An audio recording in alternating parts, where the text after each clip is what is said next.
let's talk about my biggest issue with the Lord of the Rings movies, which, to be clear, I think are gorgeously done. And I think that they're easily one of the best book to movie adaptations out there, in large part because they were produced, directed, and developed by people who really loved and understood the source material. And especially in cases like Gondor and the relationship between Denethor and his sons are concerned, I think the movies actually get at some of the central issues of the books more than the books themselves did. But, the movies leave out the bulk of what I consider one of the most important parts of the books, and that is the scouring of the Shire. So let's talk about it. Tolkien insisted that his books were not an allegory for World War I, but he did basically make a multi-thousand-page backstory for all of his made-up languages, and it super resembles a giant historically informed trauma dump, so we're going to talk about it. We know that the hobbits have faced hardship before in Middle-earth, but it was generations ago. In the first big war with Morgoth, hobbits were barely even hobbits yet. By the time we get to what we could really call a great war with men from Numenor and the elves and men of Middle-earth fighting against the first Easterlings and the men of the Southlands, we're in Elendil's time. And Isildur then inherits that war from his father, and to some extent from Tarmiriel. And Galadriel fights in it, as does Elrond, as does Elros. And they all emerge unscathed but grieving.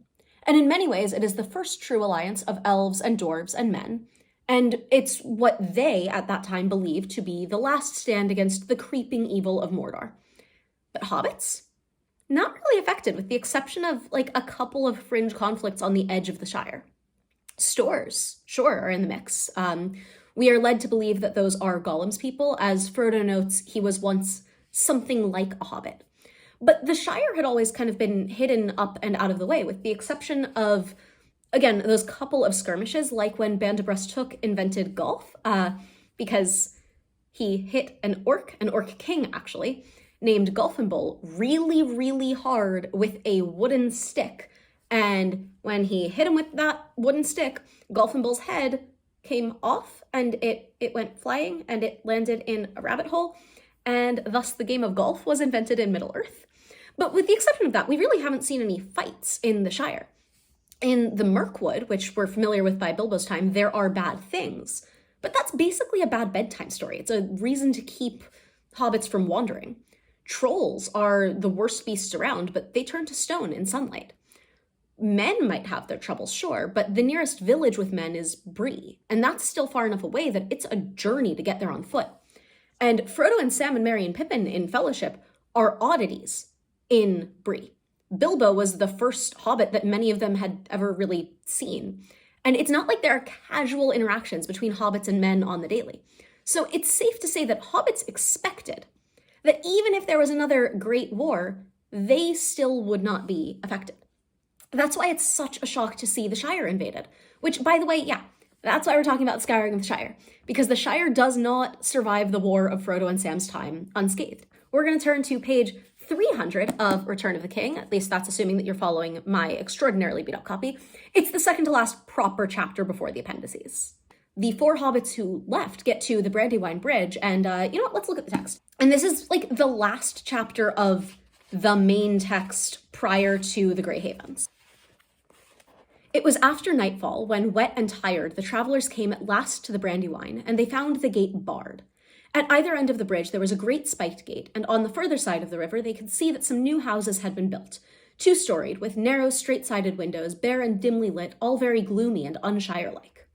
They hammered on the outer gate and called, but there was at first no answer. And then, to their surprise, someone blew a horn, and the lights in the windows went out. A voice shouted in the dark, "Who's that? Be off! You can't come in! Can't you read the notice? No admittance between sundown and sunrise!" "Of course we can't read that notice in the dark," Sam shouted back. "And if hobbits of the Shire are to be kept out in the wet on a night like this, I'll tear down your notice when I find it." At that, a window slammed, and a crowd of hobbits with lanterns poured out of the house on the left. They opened the further gate, and some came over the bridge. When they saw the travelers, they seemed frightened. "Come along," said Merry, recognizing one of the hobbits. "If you don't know me, Hob Hayward, you ought to. I'm Merry Brandybuck, and I should like to know what this is all about and what a Bucklander like you is doing here. You used to be on the Haygate." So this is our first sign that, something is wrong. Because this is not what the Shire is like. This is cold and unwelcoming, and they don't even recognize their own kin. I mean, people like Hob Hayward have grown up with Merry in Buckland. So why are they all the way here at the Brandywine Bridge And why are they in gatehouses? Why are there two-story gatehouses in the Shire at all? Like, none of this is normal, let alone it being an iron-spiked gate. So Bill Ferny and Hob Hayward, who know the hobbits of the Shire, they don't recognize their own kin. And then they start talking about somebody called the Chief. And they start talking about all of these rules about rationing. And it becomes very clear that the Shire is no longer a comfortable, casual place with 8 meals a day and soft, cushy beds and sweet rolling fields anymore. It's borderline military. And there are guards, and there are patrols, and there is the smell of smoke in the air. The Shire is burning. And then we find out that this chief has employed what Merry calls half a dozen large, ill-favored men, and Merry immediately connects these with the kinds of men that he had seen at Isengard. And it's a really good reminder that despite everything that Frodo and Sam have gone through over the course of Return of the King, Merry has become a combat veteran a half dozen times over, and Pippin has seen some of the worst cruelty and apathy that men have to offer. Because while Frodo and Sam are shocked and horrified, Merry and Pippin are just immediately on their guard, hands on their swords, ready for action. And Merry says, "We ought to find out first what we're in for, Sam. I guess that the chief will have a gang of ruffians handy. We'd better find someone who will tell us how things are around here." But in the village of Bywater, all the houses and holes were shut and no one greeted them. They wondered at this. Again, this is very non-Shire-like behavior. But they soon discovered the reason of it. When they reached the Green Dragon, the last house on the Hobbiton side, now lifeless and with broken windows, so the gathering place is wrecked, they were disturbed to see half a dozen large, ill-favored men lounging against the inn wall. They were squint-eyed and sallow-faced. "Like that friend of Bill Ferny's at Bree," said Sam. "Like many that I saw at Isengard," muttered Merry.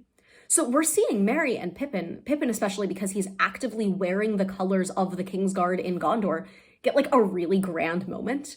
Because one of the ruffians laughs and says, "Lotho, he knows all right. Don't you worry, he'll do what Sharky says." Note, Sharky, we are able to guess at this point in the narrative, is another name for Saruman. We'll get to that later. Because if a boss gives trouble, we can change him. See? And if little folks try to push in where they're not wanted, we can put them out of mischief. See? "Yes, I see," said Frodo. "For one thing, I see that you're behind the times in the news here. Much has happened since you left the South. Your day is over, and all other ruffians. The Dark Tower has fallen, and there is a king in Gondor. And Isengard has been destroyed, and your precious master is a beggar in the wilderness. I passed him on the road. The king's messengers will ride up the Greenway now, not bullies from Isengard." And the man stares at him and laughs.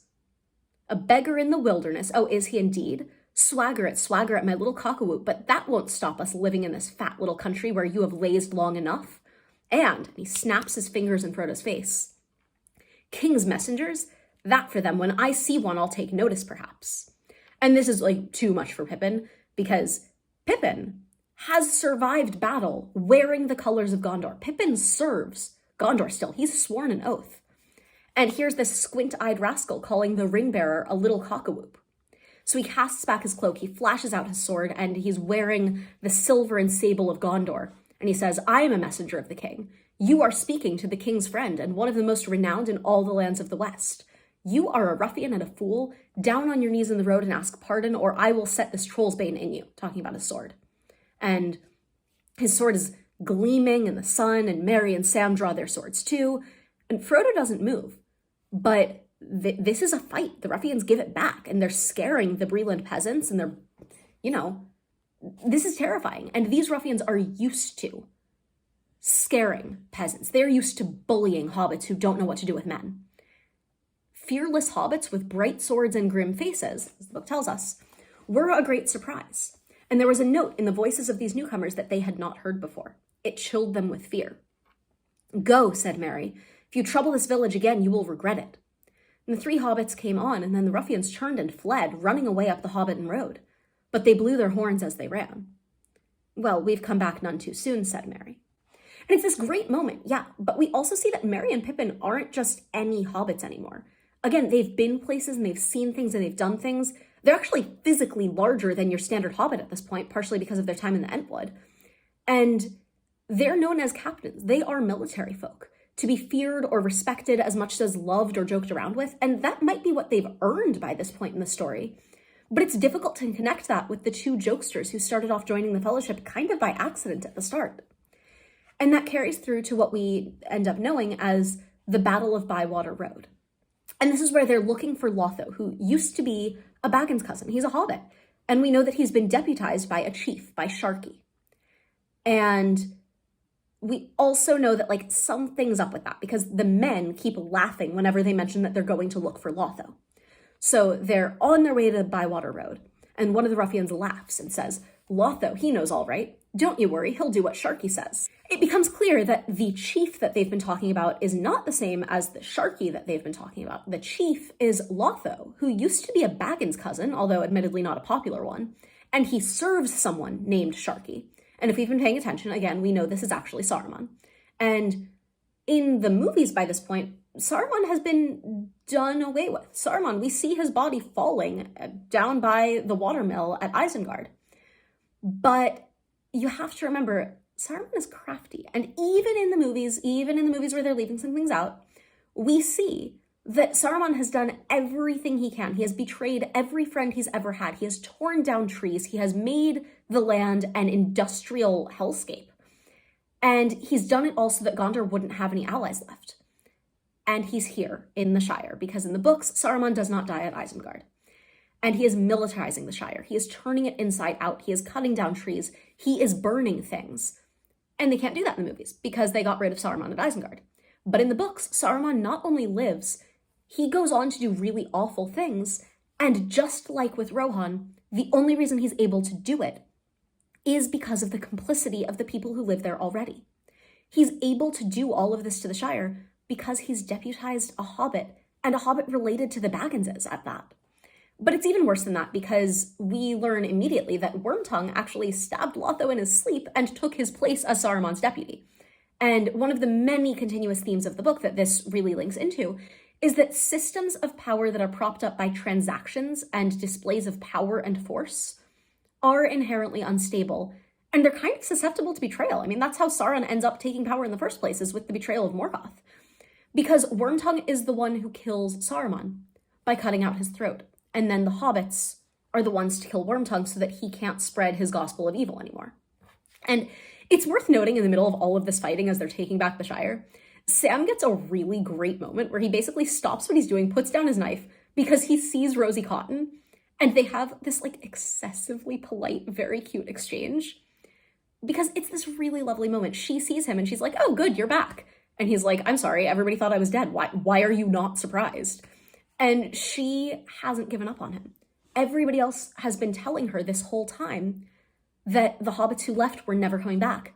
But she has been insisting on waiting until spring for Sam to come back. And she's just been expecting him to show up on her doorstep like this whole time. And it's very cute. And during this exchange, we also see some hobbits coming out of their holes and deciding that, like, yeah, they're going to join this little rebellion. They were, like, ready to revolt. They just needed a little kick in the pants to get them moving. And it's not led by the young.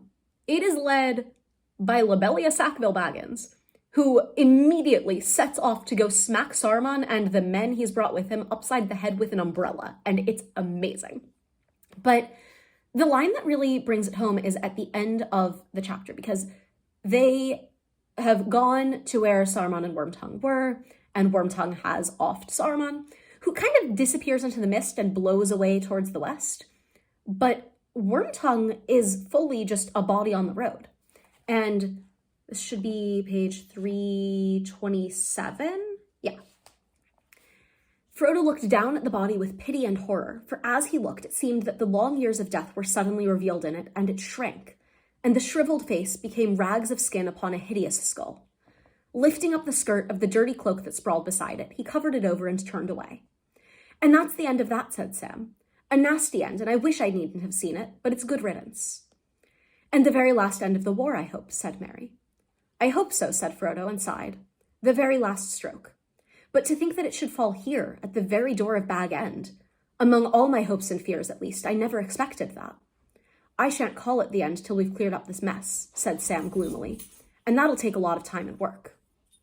So, this is the end of the war. But the war has seemingly already been over for weeks at this point in Gondor, because if we're thinking about the final battles as what we see in the movies, you know, the Battle of Pelennor Fields, the last stand at the Black Gate, the war's been over for ages. But the Scouring of the Shire is so important because the last battle is not the Battle of Pelennor Fields. The last battle is not at the Black Gate. The last battle is not in Mordor. The last battle is in the Shire at Frodo's own front door. And that is important because we need to bring this back home. We need to bring this back to this conversation about Tolkien's war experience. Because Tolkien said that he did not intentionally write Lord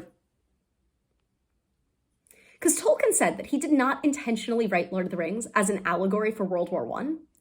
But I think it's really important to remember that he was a veteran. He survived the trenches. He was part of the lost generation. If you haven't seen the film They Shall Not Grow Old, also done by Peter Jackson, it is extremely worth your time. Tolkien was part of that generation of thousands of young men, many of them just boys who signed up for or were sent off to war to go fight for ideals and morals, whether they wanted to or not. And it was easily one of the most brutal wars of the modern age. The ones who returned were lucky in a lot of ways, but they'd lost all of their friends and comrades and everybody their own age. And then they returned to a London or an Oxford or wherever that had been transformed by trauma as much as by the modern age and industrialism. And Tolkien, we have to remember, didn't get around to publishing Fellowship until the 50s. So by that point, he had seen the transition of leadership from a king who'd inherited the throne because his Nazi brother abdicated, and then watched a young, seemingly unprepared queen take over and navigate the complexities of ruling an immediately post-war country with a prime minister who we can see pretty easily as a stand-in for a steward. It's pretty easy to see where he was pulling inspiration from for the ways that he wrote monarchy and stewardship and transitions of power. But the most striking part of it all for me is actually rooted in World War II, which Tolkien didn't fight in, but I would still say in a lot of ways he survived. Because the way that we think about World War II in the US is really different from the way that people conceptualize it in UK and Europe. And that's really important because sure, in the US we had victory gardens, we had citizens helping out, but the war was not at our doorstep. We didn't have the Blitz. There were not bombs being dropped on our neighbors' houses every single day. We didn't have the terror of France just across the water being occupied. And that would have been a visceral every single day experience, even for somebody who didn't have the combat experience of having fought in World War I, even for somebody who wasn't fully traumatized by what war and industrialism had done to his country. And let's note that if you've been to England, then you know those buildings, those skylines, those tree lines, those are older than dirt. That country's been around for a long, long time. So Tolkien was watching a Second World War after he'd already fought in the Great War, which was supposed to be the war to end all wars. And then he had to sit there and watch his homeland, which has had all of the same skylines and tree lines and nature paths and landmarks for generations, be wrecked right in front of him.